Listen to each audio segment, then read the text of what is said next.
This is an Irreverent podcast. Check out irreverent.fm for shows from all our friends.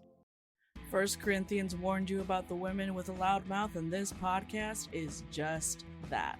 Here at the Speaking in Church podcast, we talk all about the regular people and the things that regularly happen to them in the evangelical church.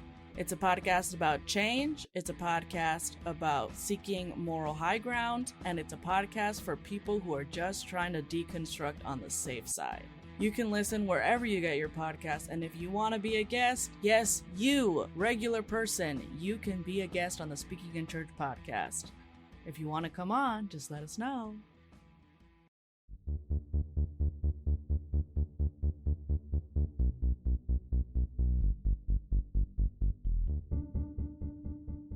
Hello and welcome to Exvangelical, a show exploring the world inside and outside the evangelical subculture.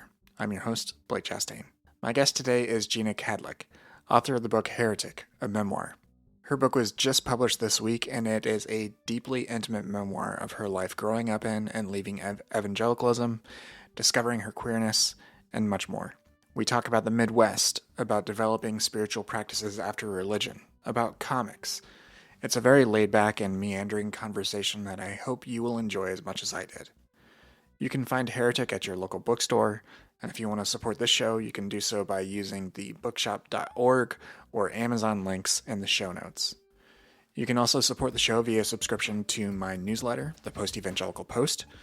Head on over to postevangelicalpost.com/about to learn about the different support offerings over there. I offer a number of tiers at $4, $6, or $8 a month. You choose, and you get the same benefits at that rate, which includes ad-free podcast feeds, Discord access, and some other things that I'm working on as well as subscriber-exclusive things here and there. Please head on over there to check out what I have to offer. And you can also subscribe for free. So feel free to subscribe over there to keep up to date with the authors and other folks that I'm interviewing and everything else that I'm working on. Head on over, again, to postevangelicalpost.com. Exvangelical is a production of the Post-Evangelical Post, LLC, and this interview was edited by Podcat Audio. All right, let's get into it.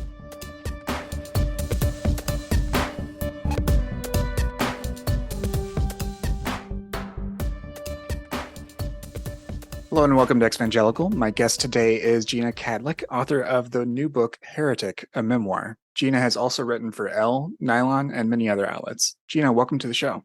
I'm so happy to be here, Blake. Thank you for having me. Thanks for coming on. I really enjoyed reading through your book. Thank you for sending it to me. And I have to admit, I'm excited to talk to a fellow Midwesterner, and I thought we could start there. I'm from the Indiana, Illinois. I lived in Indiana, central Indiana until high school, then moved to the Chicago suburbs. But I was excited because the Midwest is far more diverse than a lot of people think. Extremely, yes. But I'd love to hear a little bit about where you grew up and what your slice of the Midwest was like. Yeah, I grew up in rural Iowa, and then we moved to a very small town in Wisconsin when I was in middle school. And so my experience of the Midwest is very much a combination of the Plains states and the Great Lakes states, and kind of that mix of, rural farm, like living a 20-minute drive from a small town of 1,800 people where there are no stoplights and there's one gas station. And so your gas station allegiance has to be to the Quick Trip because the closest Casey's is an hour away. Iowans are religious about their gas stations. It's like asking what your church denomination is. It's very particular. And today I get in not like tips, but kind of cute little tips with other folks out here who are Midwestern and especially other Iowans because, and I live in Brooklyn now, because they'll be like, well, Casey's is obviously superior because they have really good breakfast pizza, really good gas station breakfast pizza. And I'm like, the closest Casey's was really far. So my experience of the Midwest is so much one of driving and so much one of driving hours and hours to see anyone we were related to just across the countryside, very stereotypically going just on these back country roads, like through cornfields. And it's so strange out here because I think my growing up in some ways now feels very stereotypical when I describe it, but that's what it was, like part of the movie Twister was filmed around where I grew up, like with those vast expansive shots of, flat cornfields and Yeah. like very kitschy little farms. But yeah, then when we moved to Wisconsin, it was a very different kind of, the more Great Lakes Midwest. It was more like lots more bluffs, lots more forests, Hmm. and lots more like outdoorsy type activities being a very everyday way of life, like going hiking or a lot of like water, not kicky water sports, but like, like water sports, like folks, Yeah. you know Yeah. what I mean? Like going, like Like, folks who had lake homes and folks who right. did like boating, or they, went up north to like go camping on Lake Superior, like that kind of thing was a much more like part of even, working class people did that. Like it was Hmm. very, very common. So yeah, my experience of the Midwest, I think was very, I think I thought it was very universal when I was growing up, but that definitely took meeting people from other parts, like you're saying, like, Rust Belt, like Indiana, Ohio, like, who had very different like relationships to the land and Yeah. industry. Yeah. What was Yeah. it like for you? Like how do those, when I describe those things, like was that similar or different? Yeah, for me, I would say the thing that is very similar is being in the car a lot. So Mm-hmm. my family was the family that moved away from Mm, their hometown. So my parents are high school sweethearts, and so they're both from the same, like we're basically two or three like small towns that fed into a high school and everything like that. And I was from this small town called Crawfordsville, which had 16,000 people in it. It makes its mark by being, well, it's where Will Shortz is from, if you're a crossword puzzle nerd. I don't know who that um, is. Will Shortz is the New York Times crossword puzzle editor. Got it. Okay. Ben-Hur was written there, and Wabash College, which is one of the last remaining all-male colleges in the country, is there. But to my family, to my extended family, who we would go down and visit a lot, it would be a 2 or 3 hour drive to get there. I was a city kid, because Mhm. literally a city kid to them, because even though for most of my time there, up until I was 11, we lived outside of the town area.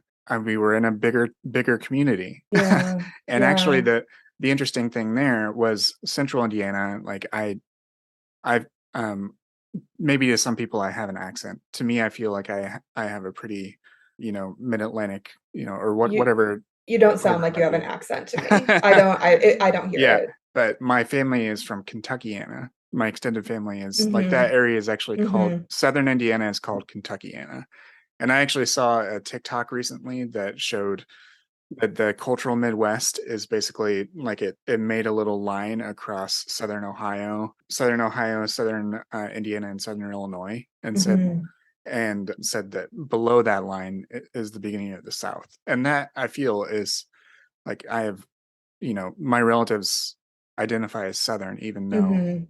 and the reason I'm a the reason I just say my relatives instead of saying the actual relation is just, that's private info, but they think of themselves as Southern, Yeah. and identify, even though they are from Indiana, and like Mhm. the Indiana fought with the Union, Mhm. like, No, listen, I feel that. Like my mom, I have family, and again, family, complicated word, like they're relatives, they're distant relatives, whatever, but they're from Missouri, and like they're from Ozark country. That is mhm, not, culturally speaking, like Southern Missouri, like is the South. Like it is much more, and if you don't want to call it the South, it's much more akin to the South than it is to like Iowa than Minnesota. Like it's its own thing. Like it is, mhm, it's very different from northern Missouri. Like, and even the fact, like in my family, we say Missouri. Like, that's right, not like out here, I'll like switch, I try to remember to switch and I'm like Missouri, like is how people say it out here.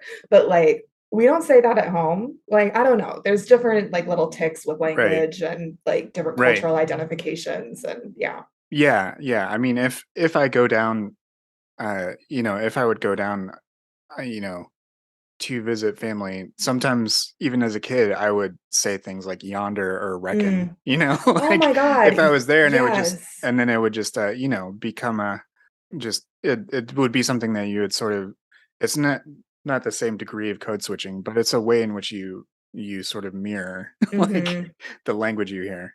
Yeah, absolutely. And like we weren't that, like the language like that kind of classically Southern, like yonder and record, like that didn't make it up like quite up to my like immediate family. But we definitely say y'all and such. And which I also just think is a very useful, like inclusive pronoun to use. Yeah, um, yeah, but it's so funny because like folks, I don't know, I know I really super generalize when I say folks out here, but my experience of living in Boston and New York for like 10 plus years now, and like being around academic and media and literary circles out here has been so specifically like classed in a way. And a lot of folks have very specific opinions about what the Midwest is and is not. And they're like, you can't say y'all, that's a Southern thing. And I'm y'all don't understand how much right, like cultural slippage there is between the Midwest and the South. And like there is a lot, like they are very distinct, but there is a lot of like there's a lot of food, there's a lot of language, like that is very part of both. And right, to your and point about like the Ohio, like Indiana, Kentucky border, like culturally is not a border. Like, yeah, yeah, and it's fascinating, and like I think even within commerce, like some of some people live in Indiana but work in Louisville and things like that, and those borders are sort of similar to like New York and New Jersey or something, or right. another sort of border type place. I know a lot of times folks like us may use liminal in a different type of meaning, Hmm. but like those sort of porous things, Yeah. they exist. And like I think in large part, I wasn't really able to articulate this until within the last couple of years, but much of that is, I think, because there's not much in the way of uh history of like at least colonial history. you know Hmm. like the settlers really tried to obliterate or erase the indigenous history that is Hmm. local to these places, but like Hmm. this the settler, Indiana didn't become a state until the early 19th century, Hmm. so like you're not dealing with that level of history as a feeling, Hmm. as something you experience, I guess. And I think that's sort of endemic to much of the Midwest, Hmm. is this. But I'm really happy to see the Midwest being critically engaged in books. Megan O'Giblin has a book, Interior States. Your book engages it in a really cool way. And you talk about how, to sort of segue into the next thing, about how church really is, as certainly up until I think we're around the same age. I'm in my late 30s. Certainly was like a very significant part of being part of a community, is being part of a Hmm. faith community. So, what did that look like in your town, and how did Hmm. how did you experience that within your family unit? Yeah, I think that I do kind of want to bring it back to one point you made about how you were from the big city, even though you were from, I mean, and I'm assuming like prior to this like Chicago suburb move, it was Yeah. being around this town of like 16,000 or so, because that was about the size of the town this is relevant to the question about church, because that was about the size of the town that we moved to in Wisconsin. So my sister and I have my one sister. I'm older, she's younger. Her name is Jo. She plays a pretty big part in the book. And Jo and our parents were interestingly from bigger cities in Iowa. But Mm. then and Jo and I were born in bigger cities in Iowa, but then in order to raise us, my folks like who my mom not country at all. My dad did grow up like helping on his grandparents' farm. They moved like way the fuck out to like the middle of nowhere, which I find very interesting, instead of staying like in Cedar Rapids, like in close proximity to our extended family networks. They really like booked it out and like went to these Mm. small towns. And so, in Iowa, there were very, very few like church options because we were in such a small town. And like living so far outside of this really small town. Sorry, it's like the sirens, the wildlife of New York in the background. That's Brooklyn. It's okay. Yeah, exactly. And so we went to these like larger evangelical churches apparently when my sister and I were like very young, like babies in, Davenport and Waterloo and such. But once you got to this tiny town of like 1,800 people, those, church rock band, like that doesn't exist. It's much more traditional, old school denominations and whatnot. And so we went to this very, traditional, like Dutch Reformed country church which is where I first got like a really strong liturgical foundation, and like all the hymns and the Apostles' Creed and all of that kind of stuff just like got really drilled into me very, very young. But then culturally, because my mom had been so invested in these big evangelical churches when my parents lived in cities, we still had the cultural like burgeoning Christian rock music, right? Like I remember listening to DC Talk and The Cry and Third Day's first album in the car and all of that stuff. And then once we moved to Wisconsin when I was in middle school, we thought it was this huge city, 16,000 people or so around there, because there was a Walmart and there was a McDonald's and like, there were these basic amenities, but they also had more options when it came to evangelical churches. So we went to an Alliance church, and then we're part of a church plant, and then just kind of had a multitude of different evangelical experiences over the next few years there, where I got exposed to multiple different kinds of church structures, ideas. I would later come to understand that my mom sort of toggled between Calvinism and Arminianism with great ease, which was not pointed out to me until I was dating my ex-husband, who was a very strict Calvinist. And he was like, some of your ideas are Calvinist and some of them are Arminian, and this is a problem. And I was like, I don't know what that means. So, because we were just kind of like floating between these different, like churches that on the what's the phrase to use here? Like on the surface, were all just calling themselves Bible believing and had contemporary music and had all the same kinds of groups. And so the theology that they were actually founded on was much more obscured to the everyday attendee, which we were. So that's my very roundabout answer to your question. Yeah, was that those types of things, the things that they obscured, were they things, was it because they were left intentionally ambiguous, or because the leadership wasn't specifically, I guess maybe I'm sort of sidetracked by the Calvinist Arminian thing. I grew up a United Methodist church, and then went to a Wesleyan college, which is a more conservative branch now of the sort of holiness movement, which is Team Arminian, as far as like, so it's always fascinating to me how that's because it's not part of my experience. It's not. Yeah, I think that what it was specifically was that there were some ideas which I had so like and which my mother had also like really drilled into me, which I think really come through, that I really like dig down on in the book. Like, I mean, to go into the, not to super go down tulip here, but like, to get into like the depravity piece, for example. Like, so I had like the Calvinist idea of total depravity. I was all in on that. I was like, yes, clearly total depravity, like no, like unconditional grace. Yes, done. But then I had this where actually my ex-husband and I, when we were dating, we almost broke up over predestination versus free will, which in hindsight, I think is actually a very clear character issue that we should have broken up over. And because that was where I broke down in my like purported Calvinist commitments. And I was very clearly Team Arminian, like it's a free will situation, like, which is a very core component there. It's like, it's free will. Jesus died for everybody. Like it's a matter of whether you opt in. And my ex-husband, among many other Calvinists I have known, not to pick on him specifically, are very much, which is also where I think some of these Calvinist churches were kind of obscuring their messaging, right? Like this, because it's not really a sexy selling point, is the whole predestination. And not only that, like, which that piece they're a little more open with, right? The idea that like, well, you're like, God has already chosen you. You're a believer because God has chosen you. But then the idea of God's elect, that God has already chosen which is the next piece of that in the logical thinking process, like that God has already chosen everyone who will ever be saved, and people who are not saved are actually not saved by God's design. Like Yeah. that's a pretty bitter pill to swallow. Right. And it's just not one that I could ever get down with. And yeah, we had some pretty vicious fights over that. And I almost broke up with him over it.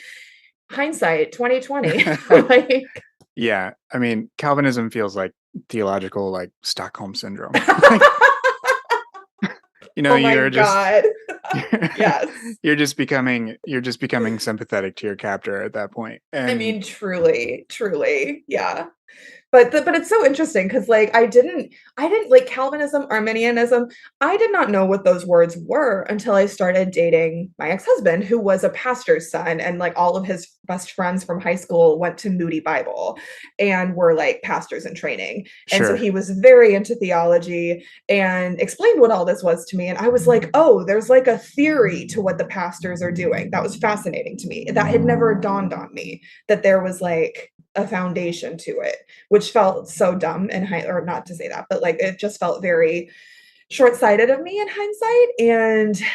But that just really helped to kind of also crack open my understanding and Yeah. my ability to appreciate like what was behind what I was learning. So on that note, like since that, I mean, I think that's an element of like most people don't get, the total package of evangelicalism. They miss Yeah. certain things, or like whether you consider Pentecostal type services Mhm. in line with evangelicals, which I by and large I sort of at this point do, but I Mhm. mean I know that sort of historically that's not always been the case. They sort of have their own space in American religious history and stuff. Mhm. Nonetheless, a lot of times not everybody gets every single negative aspect or positive or anything of the broad evangelical experience. So Calvinism and Arminianism, that wasn't something that was highlighted or emphasized in your churches.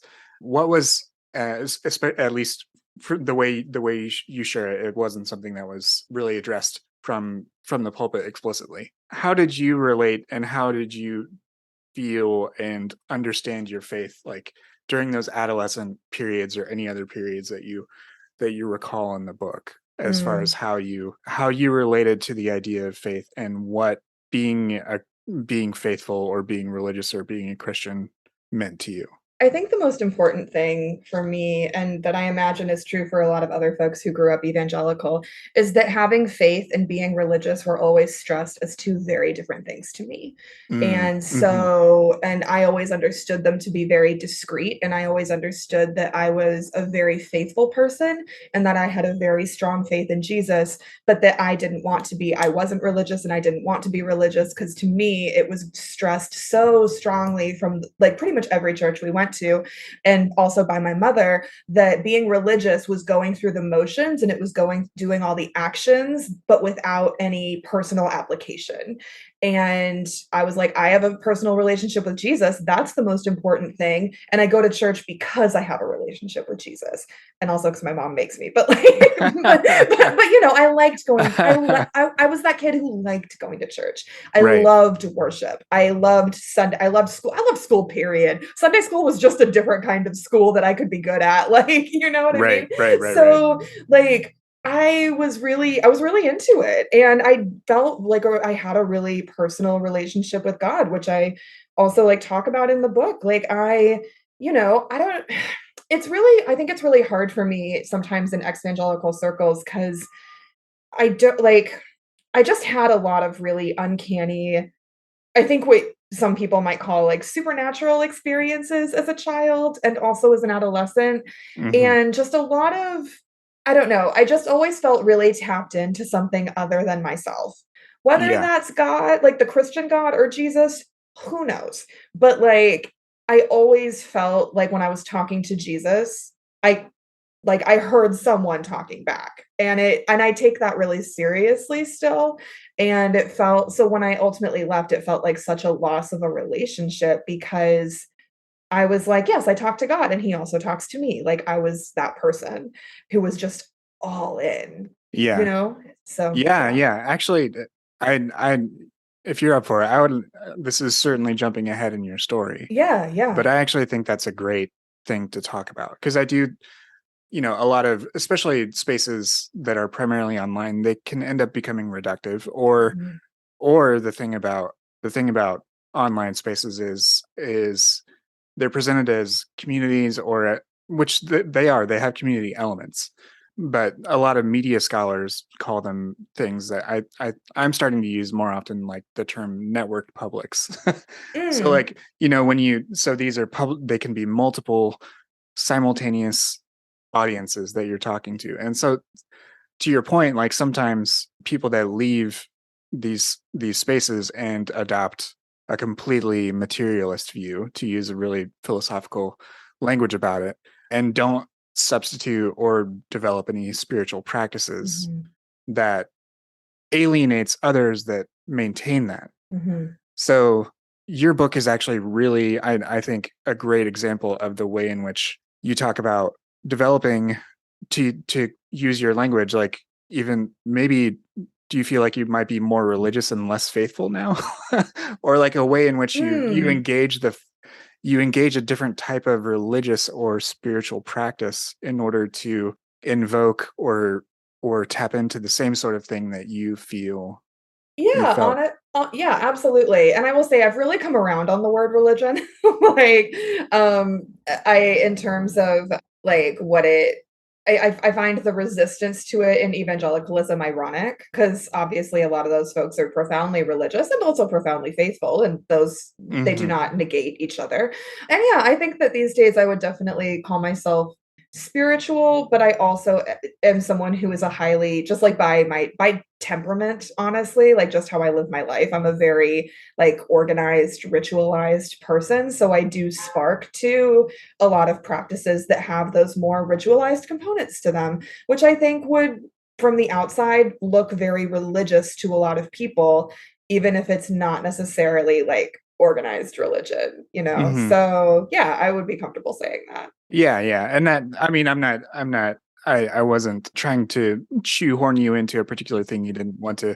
No, I it's was an just, interesting thought exercise though. Like yeah. I think with those words, because they're so loaded in our culture. They're so Oh, loaded. Like, oh, yeah. oh, definitely. Yeah, absolutely, and especially if you, like, as soon as you factor in any type of trauma, then it Hmm. becomes exceedingly complex and very, very idiosyncratic to a Hmm. person. So Yes. I mean, it does make those things difficult to Hmm. talk about, which is why I'd still maintain that one-on-one conversations like this are one of the most valuable ways Hmm.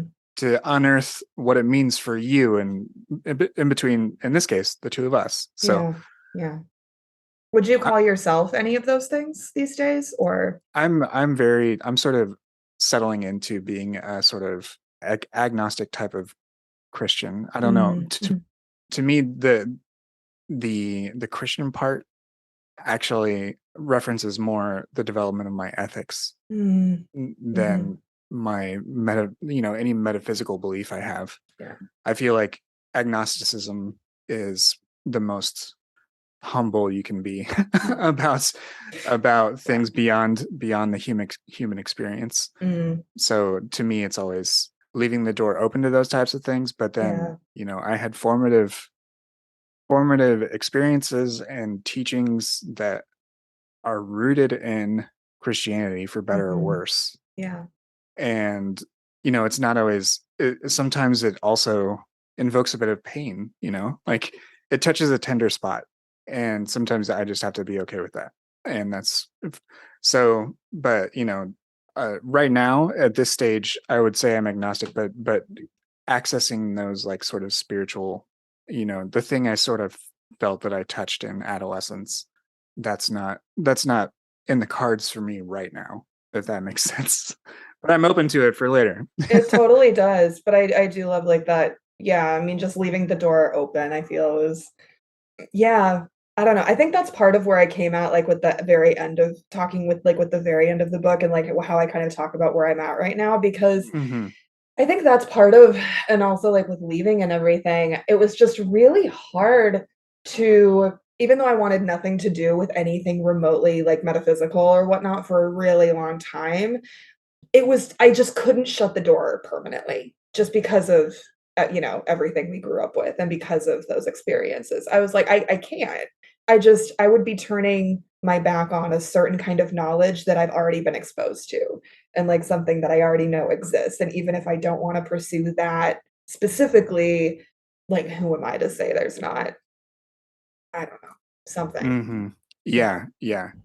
First Corinthians warned you about the women with a loud mouth, and this podcast is just that. Here at the Speaking in Church podcast, we talk all about the regular people and the things that regularly happen to them in the evangelical church. It's a podcast about change, it's a podcast about seeking moral high ground, and it's a podcast for people who are just trying to deconstruct on the safe side. You can listen wherever you get your podcast, and if you want to be a guest, yes, you, regular person, you can be a guest on the Speaking in Church podcast. If you want to come on, just let us know. And the interesting thing, the thing I really keyed into while I was reading your story through your book was the way that you had done this in a more individual manner, that you, Mhm.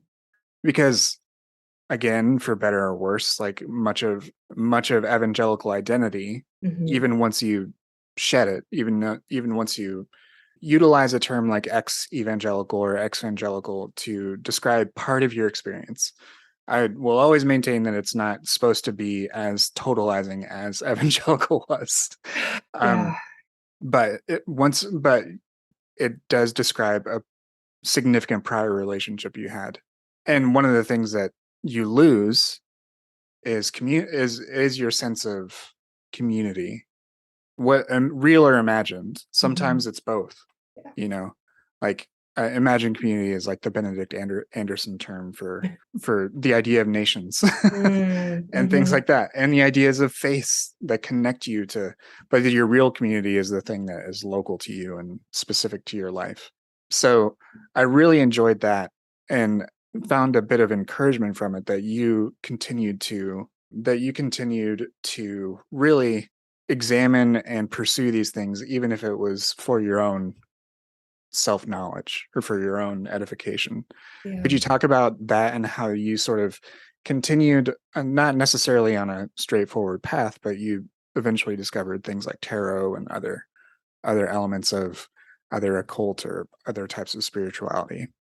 Yeah, it's so nice to be talking to someone. Oh, I can't do you're Midwestern, you know what nice, like, I can't say nice when I'm talking to a Midwestern, it's just like, that's a not thing. But, like, it's just so good to talk to someone who I don't have to explain, like, how totalizing, and to know that your audience also, like, how, like, people who understand how absolutely totalizing the loss of identity is when you walk away from the church, like, because I think that I can't talk about, that experience and without talking about how much it was driven by the fact that I felt like I was working from, like, ground foundation up, like, basement up. Like, it wasn't just that I was also, it wasn't just that I left the church, like, I left my marriage, was coming out. I felt like in that loss of that relationship with Jesus, and also a really wholesale loss of, in addition to that, like, more broader, like, sense of identity as a Christian, and in that part in the church, I also, like, really lost, like, my local and direct communities as well. I experienced Hmm. some pretty intense shunnings from my loved ones, and I just, at the end of, like, I both knew that I had saved my life in doing that, and also I was like, "Who am I now?" Hmm. Like, Yeah.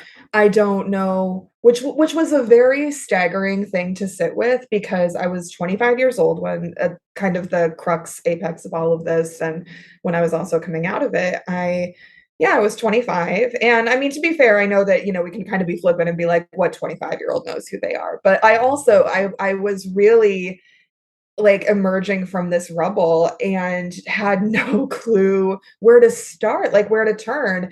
I'd been raised in the church from infancy with the messaging that, there's no good thing outside of God. There's no good thing outside of the self. I can't trust myself, like, Hmm. because and all of that incumbent, messaging that everything has to be filtered through the Holy Spirit. But what do I do if the Holy Spirit's not there? So it just, for me, the search, what ended up being a very spiritual search, was really just a search to figure out who the fuck I was and like what I wanted.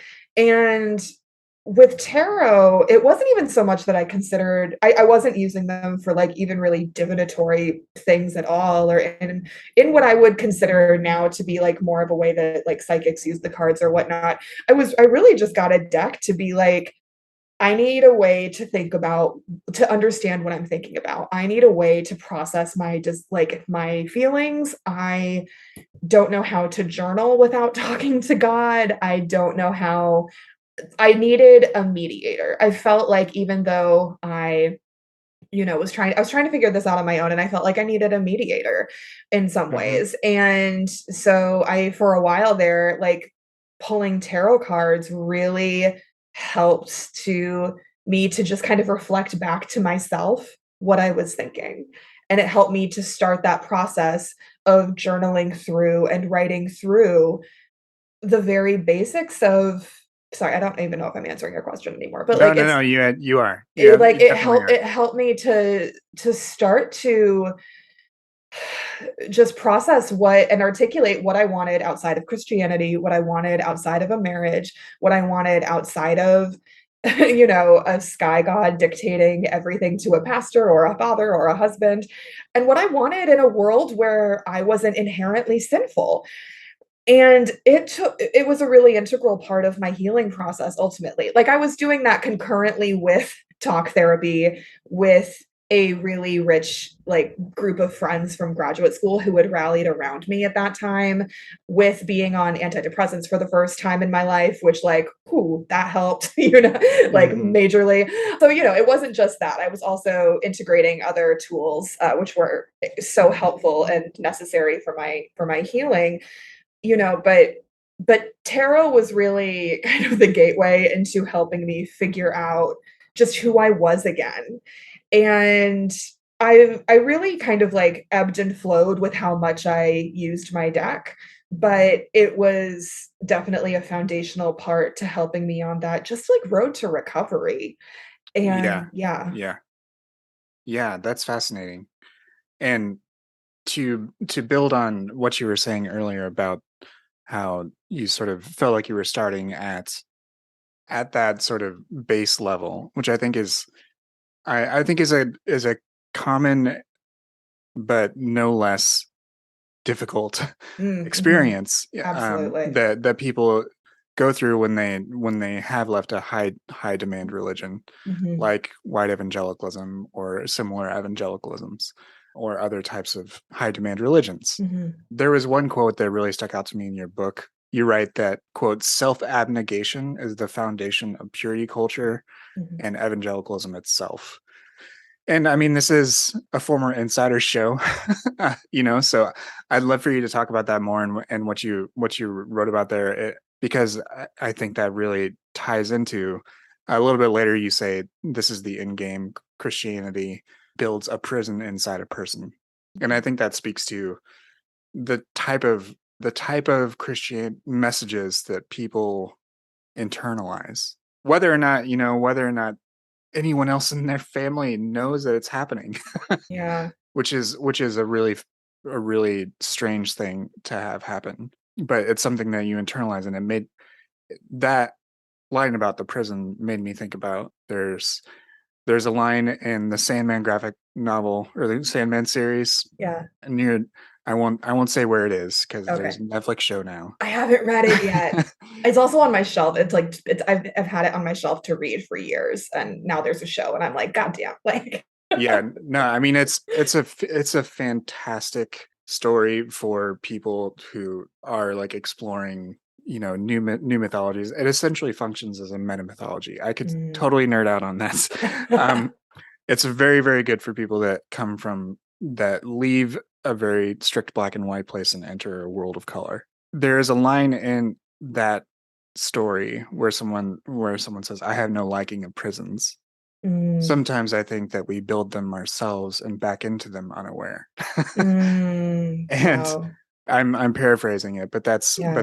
the gist of it. And I know we jumped forward in your story, but I'm curious how you experienced that as you went through these significant life events, like getting married, then going through a separation and a divorce.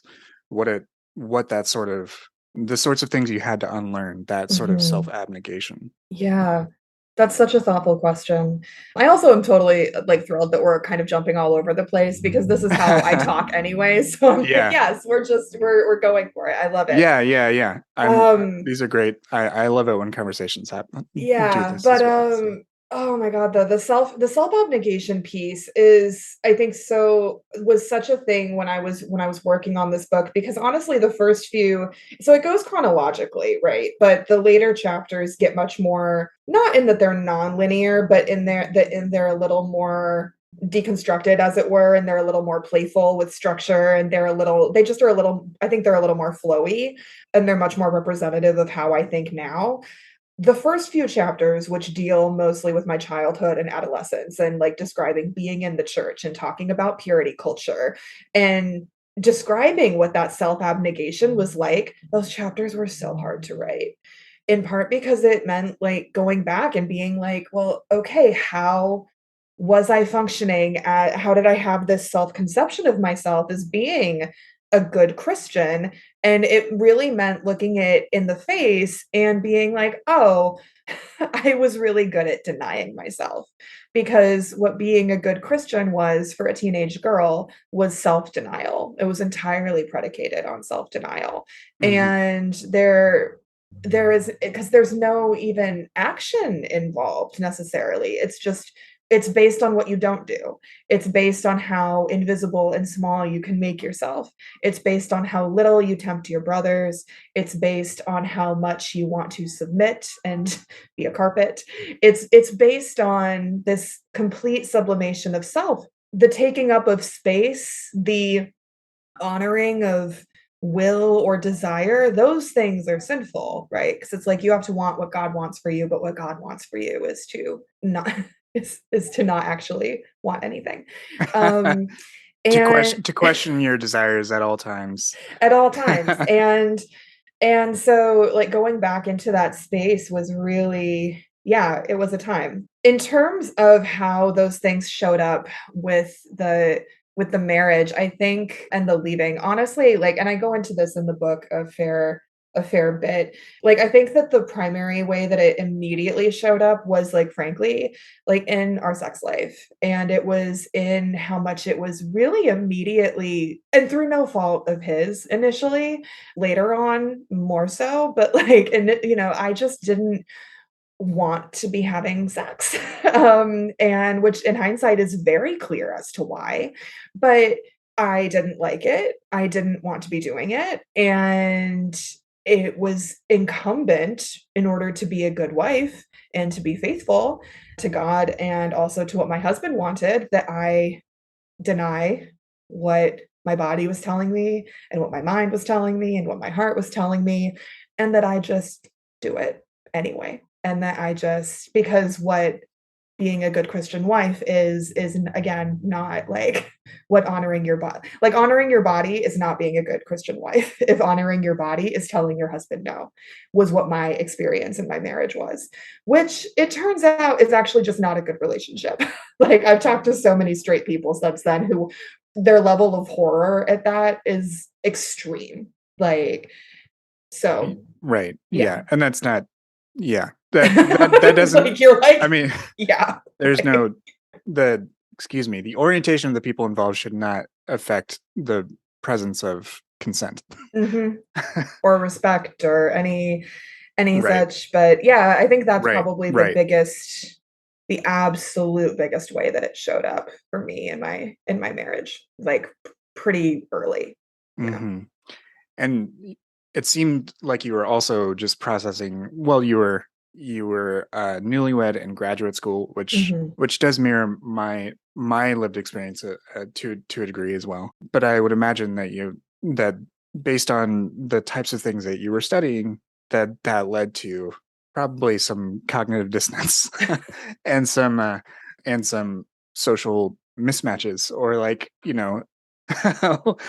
lack of, I don't know, were there any, my spouse and I, we got married when I was working full time and in grad school, Mhm. and she was in grad school, and I think we were the only married group, a couple in the from the folks that were in that program, Yeah, you know. there were a handful of married folks in my program who generally were a lot older, but I Hmm. was of the folks like among my cohort and then like the cohorts, the direct cohorts above me, I was by far the youngest and the only married one because I was 24, 23, I think. Hmm. Yeah, I was 23 when I got married and when I started grad school. And I was the youngest. And everyone was just and this was Boston and everyone was like horrified cuz no one was married. It was like Yeah. the 30-year-olds in the program were married, you know? And then Right. I was Right. like 23 and I was straight. It's like some people had got married in their 20s but they were like lesbians. You know, like cuz it had, cuz gay marriage was legal in Massachusetts. And it was like, okay, they're fine, but like you're a straight person from the like why are you so I was definitely a social outlier and I was Midwestern and I was a Christian and those three things combined just like really set me apart and I didn't really bring my ex-husband to grad school events because I just wanted to have fun because I was like oh I'm married now that means I get to have fun like that Mm, because I'd just been such a straight and narrow good Christian girl and I was like oh I'm married I actually get to like go to parties now because like I'm not suspect anymore. I really took that wedding ring as permission to let loose a little bit mm, and mhm. which for me letting loose was like having a few beers with other grad students but it also there were also a lot of queer people in my program and I was just around a lot of different kinds of folks for the first time in like en masse and they were great and we became friends and I fell in love with one of them pretty quickly and it was yeah grad school changed a lot for me. Yeah, and you speak at length about, a relationship, or I'm sorry, you write at length about a relationship that you had around that time that was both sort of revelatory, but also ultimately unhealthy. Why why was that something that was important for you to include in this story to weave into your memoir? I mean, the book Yeah. itself is very vulnerable in lots of ways, and in ways we haven't even addressed in our short time together. But I do think that I think I, as the reader, benefited from you sharing that, but I'm curious for you as the writer, why did you want to include that aspect of your story Yeah. in this narrative?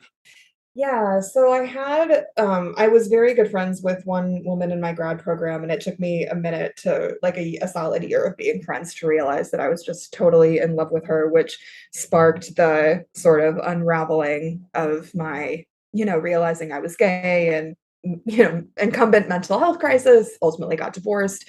Like things with her and I ended really badly. We never were technically in a relationship, but I think I included a chapter about that relationship for a few reasons, in part because I don't know how to think about that part of my life without her because she was so integral to everything and it all feels very wrapped up. Like the marriage, that emotional affair for lack of a better word, and how integral it was to my coming out to myself. Like I don't know that I would have realized I was gay that soon if it hadn't been for me falling for this person.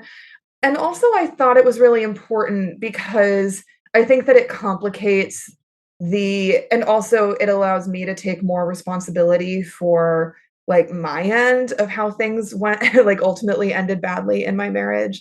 Like, obviously, there's a lot to do that I talk about with my ex husband that ultimately ended not great, and some ways that he treated me that were not ideal.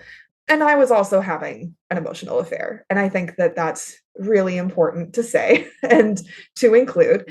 And so as to not have it be some kind of like one-sided story, that where I'm villainizing him, which is something I would never want to do, and imply that I have no blame in this. And yeah, there are a lot of reasons, but those are a few of them. Yeah, yeah. I mean, to me, that's what sets memoirists apart from other people that might be either biographers or especially folks that are it's that are eliding or removing things from their story. And that's what I respect so much about memoirists is their willingness to share those things with their reader. So thank you for sharing that. It's because it's a very impactful part of the book to realize that it wasn't all like sunshine and rainbows after Yeah. after these things. There were still things that were difficult, but were part of the story. Yeah, I will say she used to take up a much in like previous drafts, she was a much larger part of the book. And that I think that that's part of the benefit of time passing is that now Hmm. it's like been almost 10 years. And so, now writing as opposed to like 7 years ago when I started writing, it felt much easier to contain it to a Right. chapter in that way, as opposed to like letting the feelings just sprawl everywhere. Yeah. Yeah. Yeah. Absolutely. I want to talk about want to talk a little bit about story in Mm, general and how mhm. you've studied literature through all of your academic work and everything, and you talk about discovering comics, which I love Yeah. comic books, and literature and art, references to them all sort of litter throughout your book. So I'm curious, what sort of stories or other parts, pieces of art did you feel you were sort of drawn to during these periods that you recount in the book that either mirrored your own or gave you that sort of the great thing about fiction is it lets you sort of inhabit these hypothetical spaces, that that don't that don't necessarily have like direct consequences. You can be that potential version of yourself. So, what sort of stories did you feel drawn to, or that you felt liberty to explore when you were going through this period where you were starting to ground yourself again? Yeah, I mean, Kate Chopin's The Awakening was so powerful for me to revisit, and I had read it before, in undergrad, but but it had been years, and a friend of mine in grad school, Kylie, one of my best friends who I talk about in the book very briefly, I remember we were at this restaurant in Cambridge, and she said to me, she was like, "You're having your own The Awakening." Except like with a different ending, right? Because the ending of The Awakening is tragic. But that inspired me to go back and reread it kind of in the like at the we were in the denouement or however you say that word, like of Yeah, all yeah. of this at that time. Like I had, I think I was living with Tony at the time and I had left my husband and all of that and filed and whatnot and was just in the interminable waiting period because Massachusetts has a waiting period. But yeah, I went and reread it and it struck me anew and was so potent for me. And there were just some lines from that book, one of which is the epigraph to Heretic that really like kind of became anchors for me during that time of like just starting the healing journey, like about belonging to oneself and about art. And it just was really meaningful. And so I definitely, and I do briefly talk about the awakening in Heretic. And I really wanted to, but it was really important for me to do that because that book was so important during that time. And I was really and similarly, another piece of art that was really important to me that I have a tattoo of the lyrics of is Emmylou Harris's song "Red Dirt Girl," which is kind of in that similar, I think, like Martyrs and Suicide Girls chapter, because these are both like pieces of art, incidentally, about like women who ultimately take their own lives. And I think for me, part of the victory, because I had a pretty intense period of suicidal ideation there, like at my rock bottom moment, like part of the victory of like these like being able to sit with this novel and then this song for so long was that I hadn't, and was that I was still here. And that felt so meaningful. And like I remember going to get my tattoo of some of the lyrics to Red Dirt Girl, and that just felt like such a victory to be able to do that. And and it's just part of the story, of me now. And then Mm, there are other pieces of art in the book that I pair with different personal narrative scenes that ultimately, that I came to a lot later because they weren't out at the time. Like Lil Nas X having this beautiful right. Montero album, right? Like we didn't get that until last year. But God, when I heard it, when then I saw it, I was like, this is, oh my, like this is everything. Like why, like I have to write about this. This is so perfect for self-actualization and for the body and for ex-evangelicals like coming to just like claim themselves and such. Like it just, yeah. So there are some pieces in the book that were really important for me at the time. And then there are some pieces that, are meaningful for me now. But Right. yeah. Yeah. Yeah, that's really, really wonderful. And I think, people have been wrestling with faith for as long as there's been faith, so there's actually a lot to draw on, and it's really Right. fascinating to see these sort of cultural artifacts, these pieces of work, like work in people's lives, and see people like Lil Nas X is one of the most popular I know. popular musicians out there, and like super good at the internet. Like, So you know, good. so Just a good at little the fandom boy who is like cut his teeth on fandom and now is like killing. Oh my God, I love him. yeah, Every and time I he see him, I'm just like, I feel like an auntie. I'm just so proud of him. Like, I'm so happy for him. I just want him to get everything he wants. yeah. Like, you know. Yeah, so I mean, it's fascinating to see these things, come to these out in people's works and engage in these things, um in a way that people with our sort of background can Yeah. really significantly relate to. And whether or not they claim a label for a time or whatever is sort of immaterial if it speaks to that human experience. Right. and Absolutely. and to me, that's the power of art and of language and of all these things. Like, it's wonderful. And I like, yeah, and to even see it in things like Marvel comics, like the Hmm. I was a little let down by the Love and Thunder movie, just because of the fact that the first 12 issues of that run with Oh, Gore the God Butcher, if yeah. you are some of the most, like, if you want like a treatise on theodicy, like you read like Mm. you read Hmm. you read that. Yeah. And then Jason Aaron wrote a book called The Goddamned. Anyways, now I'm just nerding out on that. It's No, it's all good. um I remember I mean, I haven't been reading comics regularly the last few years, which is really sad to me. But I do remember because I was living in Somerville when the first like Lady Thor book came out. Not book, but mhm. like volume. And I remember getting it. And I have at least the first like two or three issues of it. And yeah, like it was just really good. And so I was really excited for Love and Thunder, which I enjoyed for other reasons, but Oh, like it was it's great. not I mean, it a was not that. delightful bit of candy, but not it wasn't a it wasn't a philosophical treatise. Which I So mean, I probably should not have had those expectations, even though like Taika Waititi can do a lot, and like can do a lot with pop culture. And in a lot of um ways, Ragnarok was a philosophical treatise, so I don't think we were yeah. wrong to No, expect that. right. I think as far as like comic book adaptations, movie adaptations of comic book stories, I think they just, in order for that to be palatable, like it is a those first 12 issues are brutal. It's literally one guy killing pantheons of gods like all across the Mm, universe. wow. And then challenging Thor's very idea of what it means to be a good entity, as like it's fascinating. It's fascinating. Well, But that sounds really good.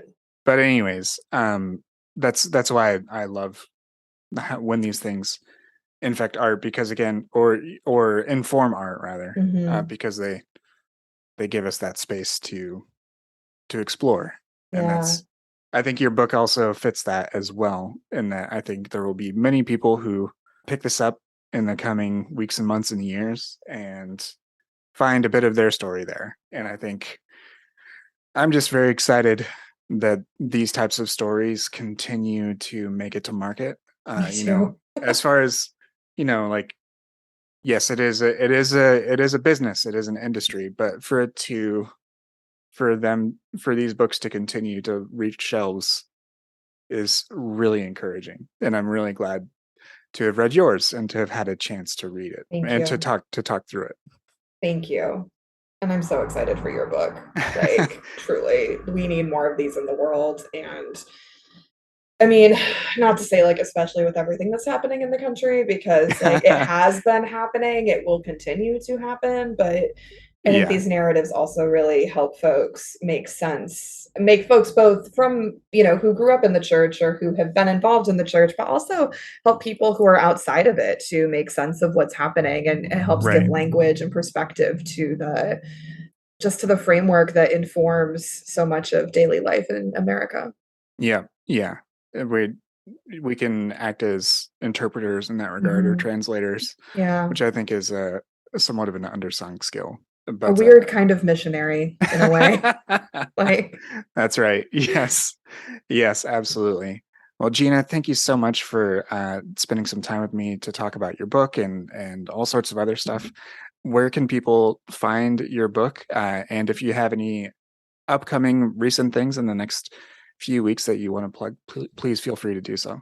absolutely. You can find my book on Bookshop or at your local bookstore or, even Amazon, really wherever books are sold, wherever is most convenient for you to get your books from, or at your local library. Please feel free to request it. We love librarians.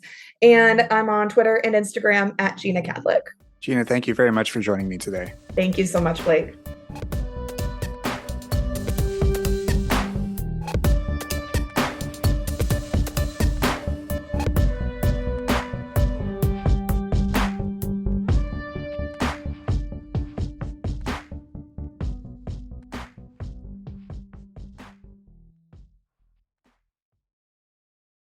First Corinthians warned you about the women with a loud mouth, and this podcast is just that.